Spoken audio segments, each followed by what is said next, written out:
अस्सलाम वालेकुम, this is Tayyaba and welcome back to my knitting channel. आज की वीडियो केबल वेस्ट कॉल की सेकंड इंस्टॉलमेंट है, सेकंड लेसन है उसका। प्रीवियस वीडियो में हमने स्टिच काउंट अपना निकाला था अपनी गेज बनाकर और अपनी स्वैच बनाकर, उसके अंदर अलाउंसेस भी डाल दिए थे, केबल के अलाउंसेस भी डाल दिए थे। आज की वीडियो में हमने ये सीखना है कि हम अपने केबल पैटर्न को अपने स्वेटर के ऊपर इनकॉर्पोरेट कैसे करेंगे। मतलब हमने केबल कहाँ पे डालनी है, ज़ाहिर है उसके लिए भी तो हमें स्टिच काउंट ही चाहिए ना, कि हम कितने खानों के ऊपर केबल डालेंगे, कहाँ से शुरू करेंगे, उसकी जो केबल की जो लाइंस हैं, जो कॉलम्स हैं, वो कहाँ से बनना शुरू होंगे, क्योंकि हमने शुरू तो नीचे से ही करना है। तो ये आज हम सारा इस वीडियो में सीखेंगे। और कुछ एक दो और चीज़ें हैं जो हमें अपना प्रोजेक्ट शुरू करने से पहले कंसिडर करनी है, वो भी मैं आपके साथ इस वीडियो में शेयर करूँगी। देखिए, हमारा इरादा ये है कि हमने वी के साथ साथ दो केबल्स बनानी है। एक ये सेंटर में सेंटर का स्टिच होगा और दो केबल्स इसके इर्द गिर्द बनेंगी, एक लेफ़्ट साइड के ऊपर जाएगी, एक राइट साइड के ऊपर जाएगी। और इसी तरह हमने ये कंधे के ऊपर, कंधे के स्टिचेस से भी दो केबल्स नीचे लेके आनी है। लेफ़्ट साइड की जौन सी है वो लेफ़्ट साइड के ऊपर जाएगी, लेफ़्ट कंधे के, और राइट कंधे की राइट साइड के ऊपर जाएगी। तो इस तरह से हमने ये करनी है। तो अब हम ये देखते हैं, हम ऐसा करते हैं कि पहले ना किसी का स्टिच काउंट निकाल लेते हैं। जिन लोगों ने मेरे साथ अपना साइज़ेस शेयर किए हैं कि उन्होंने किस साइज़ का बनाना है, उसके लिए मैंने चेस्ट की विड्थ और जो वेस्ट की लेंथ है वो निकाल के लिखी है और रेफरेंस चार्ट से। मतलब ये उनकी दी हुई मेजरमेंट्स नहीं है, बल्कि ये रेफरेंस चार्ट से है। और मैंने ये ली है रोल ओवर किट्स से मैंने ली है ये जो मेजरमेंट है ना उनका, एक वेस्ट का मैंने निकाल के वहाँ से मैंने साइज़ चार्ट लिया। तो इसमें से हम ये देख लेते हैं, चले हम स्मॉलेस्ट साइज़ ले लेते हैं। ये है तकरीबन 18 से 24 मंथ का साइज़। ठीक, 4 अंबर की जो गेज आ रही थी वो 4 स्टिचेस पर इंच है। तो 12 विड्थ हमें चाहिए, गेज हमारे पास 4 है, तो 48 हमारे पास स्टिचेस बने। ठीक, ये हो गया हमारे पास गेज, ये हो गई विड्थ, ये हो गया स्टिच काउंट। अब इसमें क्या है, अलाउंस हमने कितना डालना है। अव्वल तो जो ये रेफरेंस टेबल्स होते हैं ना उसके अंदर 1 आधी इंच का अलाउंस होता ही होता है, लेकिन अगर आपने फिर भी डालना है तो वो आपकी मर्ज़ी है।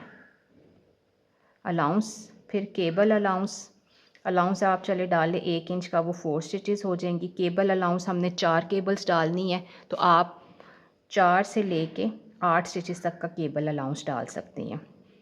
उसके बाद हमारे पास आ जाएगा, ये वी नेक वेस्ट है तो एक सेंटर का स्टिच होना चाहिए और 2 हमारे पास होने चाहिए सेल्वेज स्टिचेस। ठीक, तो अब हम इनको करते हैं। 48 प्लस 4 या 8, 4 से 8 के दरमियान कोई भी स्टिचेस, और प्लस ये सेल्वेज स्टिचेस और ये। अच्छा, अब इसमें एक बात कंसिडर करने वाली ये है कि केबल्स का अलाउंस अगर आपने डाला है तो आपको इस अलाउंस की ज़रूरत नहीं रहती, क्योंकि केबल ने तो अल्टीमेटली खुलना ही है। अगर आप ये सारे अलाउंसेस डाल लेंगे तो फिर आपका बहुत ही एक्स्ट्रा लूज़ वो बन जाएगा। लेकिन अगर आप चाहते हैं कि वो स्मार्ट फिट में रहे, रेगुलर फिट में रहे, या अच्छा वो स्नगल करे, तो आप केबल अलाउंसेस ना भी डालें तो भी चलेगा। ठीक है, तो इसका हम 48 +4 +3 अगर इस तरह से करते हैं तो हमारे पास बनते हैं 48 प्लस 8 9 10 और 11। ठीक है, इधर से मैंने केबल के मैंने सिर्फ 4 डाले, क्योंकि मैंने ये अलाउंस के 4 डाल लिए हैं ना स्टिचेस। अगर मैं अलाउंस के 4 नहीं डालूंगी तो ये केबल के 8 डालूंगी। और ये भी बात आपने जहन में रखनी है कि अगर हम 4 स्टिचेस अलाउंस में डाल रहे हैं तो वो 1 इंच का अलाउंस एक साइड पे दे रहा है। ठीक है ना, वो उसने बैक साइड के ऊपर भी इतना अलाउंस देना है। यानी अगर आप 2 या 3 स्टिचेस ये सोच के डालें कि चलें कोई नहीं इतना ख़ास फ़र्क पड़ेगा, तो आपने ये भी ज़हन में रखना है कि वही 2 या 3 स्टिचेस बैक के ऊपर भी डालनी है, और उससे हमारा तकरीबन 1 से 1.5 इंच का फ़र्क पड़ जाना है। ठीक, तो ये सारी चीज़ें आपने पहले कैलकुलेट करनी है, अपने जहन में पहले से क्लियर होना है इन मामलात में आपने। तो 48 में हम 11 प्लस करेंगे तो हमारे पास आ जाएंगे 59 स्टिचेस। तो ये हमने कास्ट ऑन करने हैं 59 स्टिचेस। अब ये है कि हम बना लेते हैं ये रेक्टेंगल यहाँ तक ना, ये 59 स्टिचेस के साथ हमने ये यहाँ तक बनाना है। लेकिन ये केबल का पैनल हमें डालने के लिए दरमियान वाले में तो हमारे पास आ जाएगा बग़ैर किसी मसले के, लेकिन ये जो शोल्डर के केबल्स हैं ये डालने के लिए हमारे पास ये होने चाहिए कि हमारे पास बाजू की कटिंग में कितने स्टिचेस कम हो रहे हैं और शोल्डर की कटिंग के ऊपर कितने स्टिचेस आ रहे हैं। तो ये अब हमने ऊपर वाली बॉडी के ऊपर ये जो योक हमारे पास बन रही है, ये वाला पार्ट बन रहा है, इसको कैलकुलेट करके हमने निकालने हैं। हम पहले क्या करते हैं, हम पहले इस 59 को इधर प्लॉट करते हैं। ये देखें, ये 59 है ना, ये सेंटर का स्टिच है। हमने सिर्फ अपनी आसानी के लिए इसको ऑड रखना ताकि हमारे पास जो एक सेंटर का स्टिच है ना, वो वी नेक बनाने के लिए हम उसको ड्रॉप कर दें, तो वो हमारे पास ड्रॉप होना है सेंटर में। तो इसलिए मैं कोशिश करती हूँ कि वी नेक बनाना हो ना तो मैं उसको ऑड में ही रखूँ। अब ये सेंटर का स्टिच है, तो ये यहाँ पे कितने स्टिचेस होंगे और यहाँ पे कितने स्टिचेस होंगे, ये होंगे, एक निकल गया ना तो 58, 29 और ये हो गए 29। ठीक है, ये एक सेंटर का स्टिच हो गया। अब इसके इर्द गिर्द हमने 6 स्टिचेस की केबल डालनी है, राइट साइड पे जानी है ना, तो राइट साइड में बैक के ऊपर जाएगी, बैक पहले वाले स्टिचेस बैक पे जाएंगे और ये इसका साइन होता है।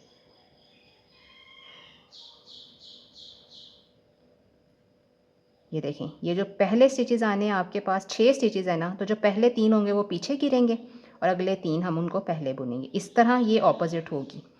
ये हम करेंगे, इसके स्टिचेस को आगे करेंगे, आगे गिराएंगे और फिर ये ऐसे, ये ट्विस्ट को दिखा रहा है, ये ट्विस्ट पड़ रहा है। सही हो गया। और 2 हमने यहाँ पे पर्ल स्टिचेस रखने हैं, इधर भी और इधर भी। सही, तो ये 6 और ये 2, इसी तरह ये 6 और ये 2। तो ठीक है, 29 में से हमने 8 माइनस कर दिए तो हमारे पास बचे 21 स्टिचेस। अब इस हिस्से में हमारे पास हैं 21 स्टिचेस। 21 स्टिचेस के ऊपर हमने केबल भी डालनी है और अपने बाजू की कटिंग भी सीखनी है, ये ऐसे। सही, ये यहाँ तक है और ये वी बननी है फिर बाद में। लेंथ तो ऑलवेज़ एडजस्टेबल, तो आप उसको एडजस्ट कर सकते हैं, वो अब आप उस मेरी ड्राइंग के ऊपर मत चाहिएगा कि भाई ये छोटा बड़ा है।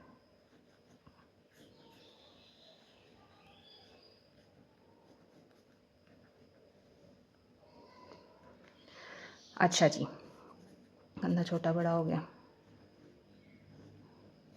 सही,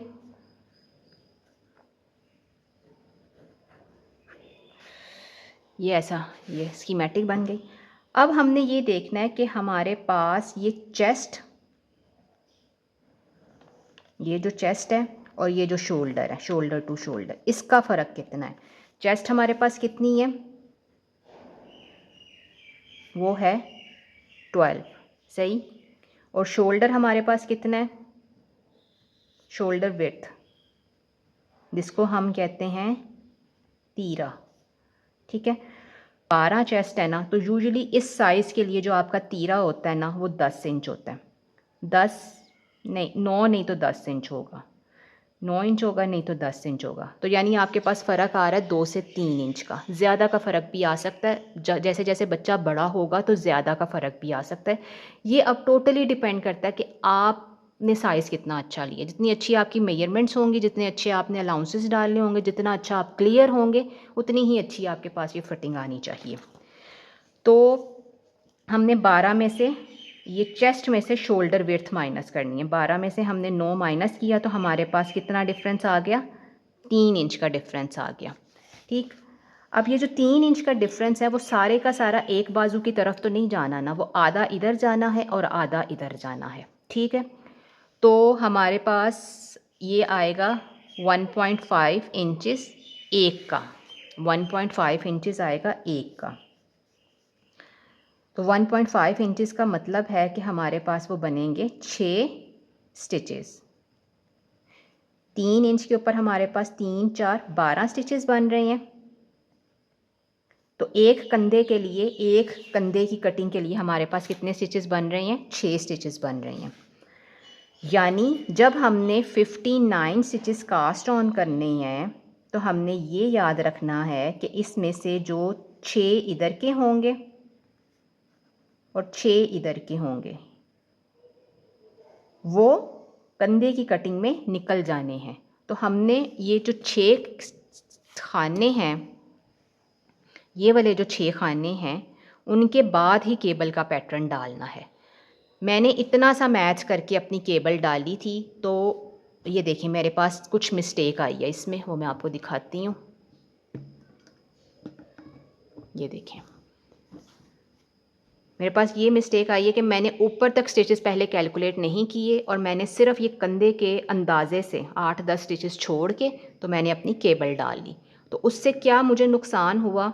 नुकसान तो नहीं कहना चाहिए, मतलब जैसा मैं चाह रही थी उससे थोड़ा सा वैसी लुक नहीं आई। उसमें क्या हुआ कि ये जो केबल है ना, मेरी बिल्कुल कंधे के साथ साथ आ रही है। अब केबल मेरी इस शोल्डर के दरमियान में नहीं है, जबकि एक्चुअली में मैंने सोचा था कि ये केबल मेरी कंधे के दरमियान में आनी चाहिए। तो ये बात मैं अब आपको पहले बता रही हूँ ताकि आपने अभी ये वेस्ट बनानी है तो आप ये वाली मिस्टेक ना करें और आपकी ये जो केबल रन कर रही है वो बिल्कुल कंधे के सेंटर में रन करे, ठीक है। उसके लिए अब ज़रूरी है कि हमने ये जो 6 स्टिचेज़ है ना, ये जो निकालनी है, ये इधर 6 और इधर 6। तो बाकी हमारे पास कितने स्टिचेस बचे? 59 में से हमने 12 निकाल दिए, बल्कि 13 निकाल दिए, क्योंकि ये एक स्टिच जब हम ये गले की कटिंग डालेंगे तो ये हम इस स्टिच को स्टिच मार्कर के ऊपर गिरा देंगे, ठीक। तो 59 में से माइनस 13 कर दें। 9 में से 3 गए 6, 5 में से 1 गए 4, 46 आ गए हमारे पास। अब ये जो 46 हैं ये हमारे पास आने हैं ये तीरे के हैं, ये तीरे के स्टिचेस हैं। 46 टोटल तीरा है। अब इसमें से गले के कितने होने चाहिए और कंधों के कितने होने चाहिए, उसके लिए मैं आपको अपना तरीका बताने लगी हूँ। और उस तरीके को फॉलो करके कभी ऐसा नहीं हुआ कि मेरे पास गले के या कंधे के स्टिच का जो स्टिच काउंट है वो ठीक ना आए, सही। उसमें मैं क्या करती हूँ कि मैं 46 को ना 4 पे डिवाइड करूँगी। जो भी हमारे पास तीरे के नंबर ऑफ़ स्टिचेस आ रहे हैं ना, शोल्डर बिट्स के जितने भी नंबर ऑफ़ स्टिचेस आ रहे हैं ना, हो सकता है आपके पास बड़ा साइज़ हो, सपोज़ आपके पास आ रहे हैं 54 आ रहे हैं, या आपके पास 68 आ रही हैं, या आपने 80 स्टिचेस के साथ कास्ट ऑन किया था और आपने 12-12 स्टिचेस आपने बंद कर दिए हैं तो आपके पास वो आ रहे हैं 68 आ रहे हैं, या आपने 10-10 बंद किए थे तो आपके पास 60 आ रहे हैं, ठीक है। तो जितने भी आपके पास स्टिचेस आ रहे हैं ना, आपने उसको करना है 4 के ऊपर डिवाइड। तो हमारे पास ये आंसर आ जाएगा 4 1 4 4 1 4 4 5 20 11.5। अब 11.5 तो कोई स्टिचेस नहीं ना होते हैं, या 12 होगा या 11 होगा। तो आप क्या करें, आप 4 हिस्से कर लें। ये 11 इस कंधे के, 11 इस कंधे के और दरमियान में 12 जमा 12। तो ये आपके पास आ गई डिवीज़न, यानी आपके पास 11 आएंगे स्टिचेस कंधे के, 12 आपके पास ये वी का डायगोनल बनेगा, एक स्टिच आपने गिराया होगा, ये 12 इस वी का डायगोनल बनेगा और ये 11 इस कंधे के आएंगे। अब ये आपके ऊपर डिपेंड करता है, आप ये वाले 11 इधर भी कर सकते हैं, इसको मतलब स्वैप कर सकते हैं, ये 12 कंधे पे 12 कर लें और इधर 11 कर लें, इसी तरह इधर 12 कर लें और इधर 11 कर लें। ये अब आपके ऊपर है कि आपको ज़रा गला थोड़ा सा डीप चाहिए, चौड़ा चाहिए, अपनी ओपनिंग उसकी चौड़ी चाहिए, या आपको कंधे में एक स्टिच ज़्यादा चाहिए। तो इट डिपेंड्स ऑन यू। अब हमारे पास असल जो काम केबल का करने वाला आ गया है वो ये कि हमारे पास हैं 11 स्टिचेस कंधे के और 6 स्टिचेस हमारे पास ये बाजू की कटिंग के। तो ये 6 तो निकलने ही निकलने क्योंकि हमने इसको बंद कर देना है। और अब ये 11 है। 11 पे हमारे पास कितने स्टिचेस की केबल है? 6, 7, 8, 9, 10। 10 स्टिचेस की केबल है। 6 स्टिचेस की इधर केबल, 2 पर्ल और 2 पर्ल ऐसे। सही हो गया ना? इसी तरह से आएगा। 6, 7, 8, 9, 10 तो 11 है ना। ये आप इसको इस तरह से कर लें,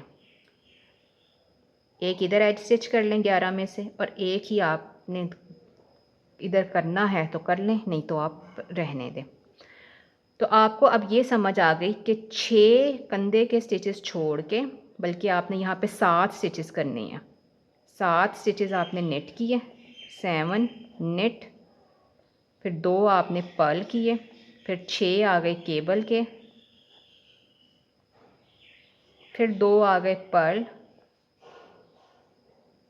ठीक, तो ये कितने हो गए हमारे पास? 11 और 6 17। 21 में से हमारे पास 17 चले गए। देखते हैं अभी जो हमने मैथ्स किया है उसके हिसाब से क्या होगा हमारे पास? 59 है ना।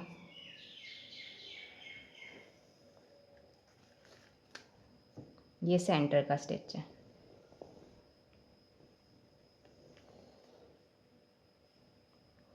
ठीक है, ये 6 स्टिचेस हैं नेट, 6 नेट, 2 आपने कर लिए पर्ल, 6 की केबल आ गई, फिर यहाँ पे आ गए 2 पर्ल। इसी तरह यहाँ पे है 6 की केबल, 2 पर्ल। सही, तो दरमियान में हमारे पास कितने बच रहे हैं? 5 स्टिचेस। ठीक, अब इसको कैलकुलेट कर लें तो ये हमारे पास होने चाहिए 29। 6, 7, 8, 8 और 5 13, 13 और 2 15, 15 और 2 17, 17 और 12 27 और 2 29। तो ये हमारे पास स्टिच काउंट अपना ठीक आ गया। इसी तरह ये यहाँ पे होगी 6 की केबल, 2 पर्ल, 5 नेट, फिर 2 पर्ल, फिर 6 की केबल, फिर 2 पर्ल और फिर एंड पे 6 नेट। सही, अब ये बाजू की कटिंग में ये 6 स्टिचेस निकल जाएंगे, इधर भी बाजू की कटिंग में 6 स्टिचेस निकल जाएंगे। तो ये इस तरह से हमारे पास ये बनेगा। और ये जो केबल होगी हमारी ये बिल्कुल सेंटर में आएगी। अब अच्छा, अब ये तो ऐसे हुआ है ना कि हमारे पास एग्जैक्ट बाय चांस ही एग्जैक्ट वही नंबर ऑफ़ स्टिचेस आ गए हैं जो कि हमारे पास केबल के और कंधे के हैं, उसमें हमें कुछ नहीं करना पड़ा। लेकिन सपोज़ आपके पास ये नंबर ऑफ़ स्टिचेस आए, अब ये पता नहीं मुझे याद नहीं कितने हैं, 1 2 3 4, 4 5 6 7 8, 8 और 6 14। आपके पास आ रहे हैं कंधे के 14 स्टिचेस। तो उसमें आपने क्या करना है? उसमें आपने 14 के सेंटर में केबल लेके आनी है। 14 के सेंटर में केबल लाने का मतलब है कि 6 इधर, 6 केबल के स्टिचेस, 2 इधर पर्ल और 2 इधर पर्ल, 6 7 8 9 10। अब 14 है ना, तो 2 ही इधर होने चाहिए और 2 ही नेट स्टिचेस इधर होने चाहिए।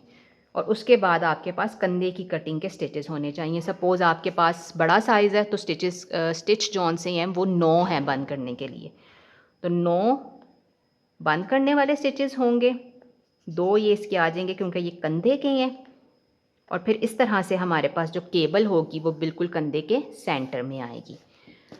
तो ये इस तरह से आपने इसकी केबल को सेट करना। कोशिश कीजिएगा कि ये ऐसे ना आए। मतलब मुझे ये बना के थोड़ा लगा कि ये ऑड हो गया, थोड़ी मेहनत अगर मैं ज़रा शुरू में ज़्यादा कर लेती तो ये ज़्यादा बेहतर होता।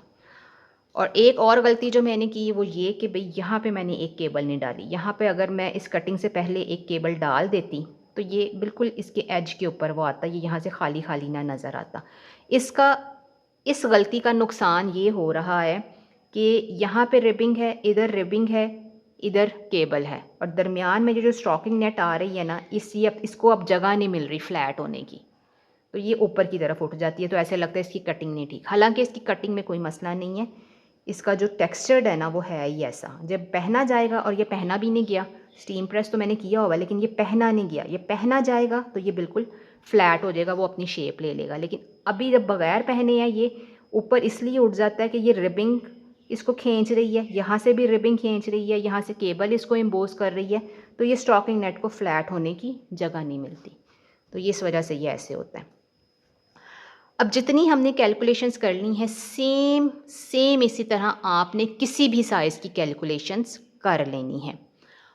उसके बाद आ जाता है कि हमारे पास ये जो रिबिंग है ये हमने कितनी डालनी है। मैं ये प्रेफर करती हूँ कि मेरे पास जो केबल डालते वक्त जो आ रहा है स्टिच काउंट आ रहा है अपना, मैं रिबिंग उससे 3, 4 या 5 स्टिचेस कम डालूँ। क्यों? उसका उसका ये फ़ायदा होता है कि मुझे ऐसे लगता है, वैसे तो आपने अगर नीडल साइज़ छोटा लिया हुआ है तो आप ये काम ना भी करें तो ठीक रहता है। लेकिन अगर आप ऐसे कर लेते हैं ना कि आपने सेम नंबर ऑफ़ स्टिचेस लिया है और आपने ऊपर केबल्स डाल ली हैं और नीडल साइज़ आपने बड़ा कर लिया है, ये सब करने के बावजूद भी क्या होता है कि आपने केबल पैटर्न डाला होता है ना, तो वो ऊपर से अंदर की तरफ चला जाता है। वो ज़ाहिर है वो एम्बोस पैटर्न है, तो वो उसको श्रिंक कर देती हैं केबल्स, और जो ये रिबिंग होती है ना ये थोड़ी सी लूज़ हो जाती है। तो मुझे ऐसे लगता है कि वो प्रोपोर्शनल रहे, वो लूज़ ना हो, उसके अंदर झोल ना आए, या वो ज़्यादा टाइट ना हो या ज़्यादा खुली ना हो, तो मैं फिर उसमें 5 या 6 स्टिचेस इसमें कम डाल लेती हूँ केबल में और रिबिंग में। और केबल का पैटर्न शुरू करने से पहले मैं 5 या 3 स्टिचेस इंक्रीज़ कर लेती हूँ। तो ये भी आपकी अपनी पर्सनल प्रेफरेंस की बात है कि आपने ये करना है तो ठीक है, अगर आपने नहीं करना तो भी आपकी मर्ज़ी है, इससे कोई वो हार्ड एंड फास्ट रूल नहीं है। तो आपने अगर 59 स्टिचेस कास्ट ऑन किए हैं तो 2/2 की रिप करनी है तो आप उसको 60 कर लें और फिर आप एक स्टिच डिक्रीज़ कर लें, या फिर आप ऐसा करें कि आप 54 से शुरू कर लें और बाद में 5 स्टिचेस इंक्रीज़ कर लें, या 56 से शुरू कर लें और बाद में 3 स्टिचेस इंक्रीज़ कर लें। That is totally up to you कि आप उसकी रिबिंग को अपने केबल पैटर्न के साथ इनकॉर्पोरेट कैसे करती हैं। या ये भी किया जा सकता है कि आपके पास ये 48 स्टिचेस आ रहे थे, स्टिच काउंट 48 आ रहा था, 2 आपने सीधे सीधे से एज स्टिचेस डालकर इसको 50 किया और फिर आपने केबल के अलाउंस के 4 स्टिचेस डाल लिए और एक उसका वो कर लिया, तो आपके पास 55 आ गया। तो ये अब आपके ऊपर है कि आपने अपना स्टिच काउंट किस तरह से करना है। मेन मकसद, मेन जो काम है वो ये है कि आपको इस स्टिच काउंट को, ये जो खाने आपने डालने हैं, जो आपने स्टिचेस डालने हैं, उसको अपने डिज़ाइन के साथ इनकॉर्पोरेट करना आए। आपको छोटी छोटी सी टर्म समझ आ जाए, जैसे जब हम निटिंग पैटर्न पढ़ते हैं ना, उसमें लिखा होता है, अगर तो रिबिंग में आपने रिबिंग के बाद आपने खाने इंक्रीज़ करने हैं तो उसके अंदर लिखा होगा इंक्रीज़ 5 स्टिचेस इवनली। अगर आपने कम करने होंगे तो होगा decrease number of stitches evenly या increase number of stitches evenly. तो वो फिर आपने उसको इनकॉर्पोरेट करने के लिए सीखना होता है। अब ये देखें, हमें रफ सा सारे का सारा आइडिया हमने पेपर वर्क के ऊपर अपना स्वेटर कंप्लीट कर लिया है। इतने खाने डालने हैं, यहाँ तक बुनाई करनी है, यहाँ पे कटिंग इतने स्टिचेस की डालनी है, इतने कंधे के स्टिचेस हैं, इतने गले के स्टिचेस हैं, ये सब हमने कर लिया, हमारे पास लिखा हुआ है। अब बारी आ जाती है आपका काम शुरू करने की कि आपने ये काम कैसे शुरू करना है। अपनी रिबिंग डालें और आप अपना प्रोजेक्ट शुरू कर दें। जो लोग एडल्ट साइज़ बना रहे हैं, ख़ास तौर पे जिन्होंने अपने लिए बनाना है, मतलब लेडीज़ वेस्ट बनानी है जिन्होंने, उनको 2, 4, 5 बातें जो याद रखनी है, जो समझनी है, वो ये कि अगर तो वो इन्हीं इंस्ट्रक्शंस को फॉलो करेंगी अपना साइज़ बनाने के लिए, तो उनका जो स्वेटर है वो लूज़ फिट में बनेगा, उनकी कर्व्स के साथ स्नगल नहीं करेगा, स्लिप ओवर वेस्ट टाइप बनेगा। अगर तो उनको ऐसा चाहिए तो वेल एंड गुड, कोई कटिंग डालने की ज़रूरत नहीं है। लेकिन अगर उनको थोड़ा सा ऐसा चाहिए कि जो उन्होंने पैंट्स के साथ पहनना है, ट्राउज़र्स के साथ पहनना है और टी शर्ट मतलब उनको फिटिंग वाला चाहिए, अच्छा सा चाहिए। यूजुअली हम ख़वातीन तो इस तरह से बनाती हैं ना कि भई घर में बर्तन धोते वक़्त पहनना है तो वो बाजुओं के बगैर वाला हो, या रात में अगर जिसको ज़्यादा ठंड लगती है उसने पहन के सोना होता है, या आम घर के काम करने के लिए रफ़ सा स्वेटर चाहिए होता है। यूजुअली हम वैसे ही बनाती हैं, लेकिन अगर कोई इस तरह का बनाना चाहती है कि जिसने जो अपनी बड़ी बच्चियों के लिए बना रही है, उन्होंने कॉलेज पहन के जाना है, या पैंट्स के साथ पहनना है, या ट्राउज़र्स के साथ पहनना है, स्कर्ट्स के साथ पहनना है, तो वो थोड़ी-सी चाहेंगी कि फ़िटिंग हो। उसमें क्या होता है कि उसमें आपने फ़िटिंग कैसे ऐड करनी है कि आपने अपना जो बस्ट बस्ट साइज़ है ना, सपोज़ आपका बस्ट साइज़ जौन-सा है वो 40 है, ठीक है? और आपकी जो कमर आ रही है, जो कमर का सर्कमफेरेंस आ रहा है वो 36 है। तो ये कर्व है ना, ये कर्व है, सही? ये ऐसे कर्व बन रहा है। इसमें फिर ये बाजू की कटिंग आ जाती है। उनका स्वेटर फिर ये इस तरह से बनेगा। इसमें आपने क्या करना है, इसमें आपने ये करना है कि आपका अगर ये आपने नंबर ऑफ़ स्टिचेस जो कास्ट ऑन करने हैं वो अपनी कमर के हिसाब से करनी है, कमर के हिसाब से करनी है, ठीक? फिर आपने अपना पैटर्न डालते जाना है, और फिर यहाँ पे आपने ये 36 और 40 है ना, तो इसका मतलब है कि ये कितने का फ़र्क आ रहा है। इसको पहले तो हाफ़ करें ना, हम फ्लैट बना रहे हैं। ये 20 आ रहा है, ये 18 आ रहा है, तो 2 इंच का फ़र्क आ रहा है। 2 इंच का मतलब है कि टोटल 1 इंच इधर और 1 इंच ही इधर आ रहा फ़र्क, सही? तो 4 स्टिचेस आपने इधर इंक्रीज़ करने हैं और 4 स्टिचेस ही आपने इधर इंक्रीज़ करने हैं। तो ये आपने एक ग्रेजुअली इंक्रीज़ करने हैं। एक रो के ऊपर आपने इंक्रीज़ किया, 6-8 रोज़ आपने फ्लैट बना ली, फिर इंक्रीज़ किया, फिर फ्लैट बना ली, फिर इंक्रीज़ किया, फिर फ्लैट बना ली। तो ये काम आपने 4 स्टिचेस तक करना है। ये मैंने आपको रफ़ सा आइडिया दिया, ऑब्वियसली आप अपनी मेजरमेंट्स के अकॉर्डिंग इसको करेंगे। तो अगर आपने फिटिंग वाला स्वेटर बनाना होगा तो वो इस तरह से है। और दूसरी बात एक और जो आपने ख़्याल करनी है, जिसको आपने कंसिडर करना है कि अगर तो आप क्रॉप्ड वेस्ट बना रही हैं, यानी जो बिल्कुल आपके पेट तक ही रहता है, तो फिर तो इसके अंदर ना ये चीज़ डालने की ज़रूरत नहीं है। लेकिन अगर आपने वो वेस्ट थोड़ा लंबा बनाया है और वो आपके हिप्स को भी कवर करेगा, वो लंबा है, तो आपको ज़ाहिर है हिप की मेजरमेंट भी चाहिए होगी, वो ड्रेस स्टाइल में है ना। तो फिर उसमें 2-4 चीज़ें ये होती हैं, 2-4 करने वाले काम वो ये होते हैं, वो ये कि आप या तो रिबिंग को ही बढ़ा लें, 2-4 2 इंच की बजाय आप 4 इंच तक कर लें और उसके अंदर स्लिट ऐड कर लें, ठीक? और ये आप जो अपनी मेजरमेंट लें वो आपका अपने हिप सर्कमफेरेंस की मेजरमेंट ले लें, फिर आपको कमर की मेजरमेंट नहीं लेनी पड़ेगी, फिर आपका ये इस तरह से जाएगा और ये रिबिंग होगी जो आपके इतने हिस्से को स्नगल कर देगी, वो स्क्वीज़ कर देगी ना, और फिर आप या सीधा-सीधा बनाएँगे तो ये हो जाएगा। ये हो सकता है, या दूसरा ये हो सकता है कि आप रिबिंग बनाएँ और उसके अंदर स्लिट ऐड कर लें, ताकि आप कमर की कटिंग ही, कमर वाली लेंथ विड्थ ही इस्तेमाल करें, लेकिन वो आपको हिप्स के ऊपर से तंग ना हो, तो आपने चौक बना लिए साइड, दोनों साइडों के ऊपर थोड़े-थोड़े से। तो ये अब आपके ऊपर है कि आपने उसको कैसे डिज़ाइन करना। मैं वैसे पर्सनली जब अपने ज़ाती इस्तेमाल के लिए वी नेक का वेस्ट बनाती हूँ, तो मैं उसको लूज़ फिट में स्लिप ओवर वेस्ट के तौर पे बनाती हूँ। और चूँकि आप ये केबल वेस्ट बना रहे हैं और केबल एम्बोस पैटर्न है, उसने उसको स्क्वीज़ करना होता है, तो वो किसी न किसी हद तक आपकी बॉडी की अपनी शेप ले ही लेता है। तो बस ये जो 2-4 8 पॉइंट्स हैं जो मुझे था कि मैं आपके साथ ज़रूर शेयर करूँ। मुझे उम्मीद है कि आपको अब ये जो मेजरमेंट्स और उसको डिज़ाइन को कॉर्पोरेट करना ये आ गया होगा। अब आप इस पॉइंट के ऊपर अपना केबल वेस्ट शुरू कर सकते हैं। आप उसकी बैक कास्ट ऑन, आप अपने स्टिचेस कास्ट ऑन करें और अपनी रबिंग से आप उसका अपना काम शुरू कर दें। तो मैं आपको इंशाल्लाह नेक्स्ट वीडियो में मिलूँगी और नेक्स्ट वीडियो में हम इंशाल्लाह सीखेंगे कि हमने हर साइज़ के लिए बाजू की कटिंग किस तरह से करनी है। तब तक के लिए अल्लाह हाफ़िज़।